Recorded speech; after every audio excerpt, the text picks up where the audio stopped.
What is school for? Feel free to call me slow, but I spent 16 years going to school, and I still don't know. When I finished, I didn't know how to do my own taxes, purchase a home, or apply for a loan. I didn't know a thing about investments, building credit, or getting a job. I graduated at the top of my class, and what did I have? This fancy diploma to sit at home with my mom. But luckily, they did teach me some important skills like factoring trinomials and how mitochondria is the powerhouse of the cell. I'm so happy I remember the Pythagorean theorem, because it helped me a lot.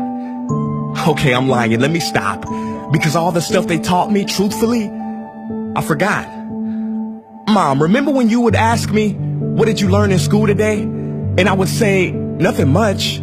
I wasn't being modest. The truth about it, Mom, is I had already forgotten. And it's not just me. Millions of students sing the same song. How many of you guys avoid eye contact with the teacher to try not to get caught upon? Afraid to raise your hand for fear of being wrong, which proves that school isn't an environment for learning or building up the intellect. It's just a game you play for grades and how many A's you can collect. But I guess what do you expect when the most commonly asked question in class is this gonna be on the test? Is this gonna be on the test? See, if school put learning instead of testing and memorizing as the top standard, then the letter F would not stand for failure. It would stand for find another answer. And if school was really interested in our personal and academic success, students would wake up later, have more freedom and homework, a lot less. And that's not my opinion. This conclusion has been scientifically tested and proven. And any teacher that doesn't believe me, feel free to check my works cited page to inspect. Oh, and I did it in MLA format because I know that's all you will accept. See, students would get more benefit from an extra hour of sleep than putting them through the torture of an extra essay, reading 150 pages, doing problems 1 through 60 on the worksheet, and having 3 projects due by the end of the week. Not only is it pointless pain, but it's also dim-witted.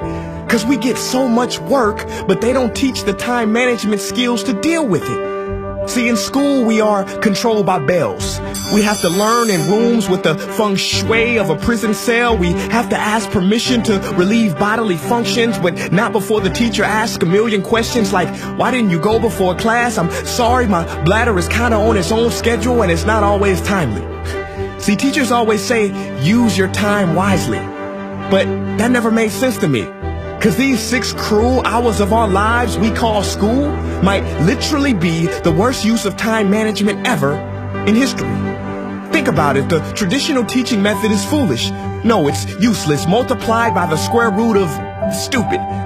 What they do is they cram information in your head, force feeding you, and then you throw it up on the test. That's not education. That's bulimia. And the more bulimic you are, the better you will do on their assessments. So it's no wonder why so many students graduate mentally and emotionally anorexic. See, school teaches you how to memorize dots. True education should teach you how to connect them. True education teaches you how to catch a fish. School teaches you, yeah, you caught the fish, but you didn't show your work, so it doesn't count. Throw it back. I'm just asking, what is school for? It's not education. That's just not true. If you still think that, you might be sniffing glue. See, the word education comes from the Latin root educe, meaning bring out, i.e. bring the gifts out of a person and make them viable. But school doesn't bring out much. It just stuffs more facts inside of you. Now some of that stuff is justifiable. We need reading, writing, and some arithmetic. That's fair. But are you telling me metamorphic and igneous rocks are more important than self-care? If suicide is the 3rd leading cause of death of ages 10 to 24, and Harvard studies suggest the biggest predictor for success is self-control and emotional health, then why the heck aren't we taught how to handle stress, bullies, or rejection? How about anxiety or depression? You know, skills we need for our entire lives. Bro, I don't even know how to cook. I'm honestly surprised I'm still alive. But hey, at least I can name all the battles that happened in the Civil War. Seriously, what is school for? Some say you need it to be successful, and that's something we do not doubt. But do you own a MacBook or iPhone? Did you know they both were created by a dropout? Are you watching this video on Facebook or YouTube? Doesn't matter which you choose. They both were created by dropouts. Ever use Snapchat, WhatsApp, shopped at Whole Foods? Well, thank a dropout. Does your home furniture come from IKEA? Okay, don't get the wrong idea. He was not a dropout. Don't be a fool. I mean, how could he drop out? Ingvar Kamprad, founder of IKEA, never even went to school. I know what you're thinking. He's just picking and choosing. There's millions who didn't go to school that aren't successful. Who is he fooling? And you're right. But open your history books and start perusing. You'll find the very people we idolize in school never really had formal and/or secondary schooling. I'm talking George Washington, Abe Lincoln. America's best presidents had zero school between them. Ben Franklin, Thomas Edison, shall I proceed? Ernest Hemingway, Mark Twain, Teddy Roosevelt, Margaret Mead. Now please, I'm not saying drop out, because some schools are great and many teachers are rare treasures. I'm saying that there's a difference between people who are smart and people who score better. I'm saying that your future is something that no test will ever measure. Even if that test begins in 3 letters like SAT, ACT, it's BS if they say those determine your LIFE. No, your destiny is in your hands. You must shape it to be great. So don't expect school to open doors, because it's more likely to slam them in your face. Sometimes I wonder about all the dreams lost in school and how much potential goes to waste. If it wasn't for music and YouTube, then I would have been just another lost case. Everybody watching this, please, close your eyes.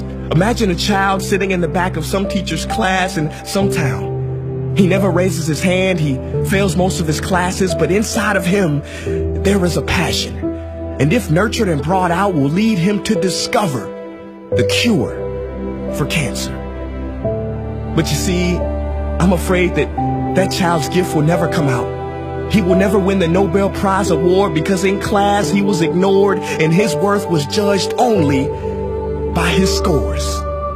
So teachers, principals, parents, advisors, and students, I ask one more time, what is school for?